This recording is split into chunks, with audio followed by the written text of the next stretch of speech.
कैसे एक देश हिल गया है, कांप उठा है। 2 घंटे भूकंप के 138 झटके। तस्वीरें देखिए जरा, इमारतों के गिरने की तस्वीरें।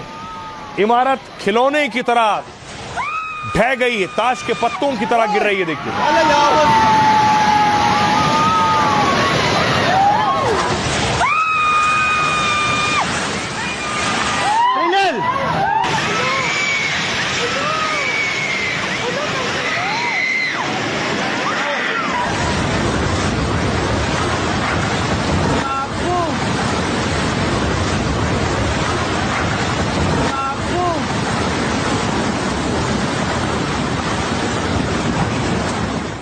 ये इमारतों का हाल था।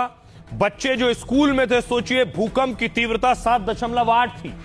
बच्चों में दहशत, क्योंकि पूरा स्कूल की धरती कांपने लगी। शेड लगा था, देखिए शेड गिर गया बच्चों पर।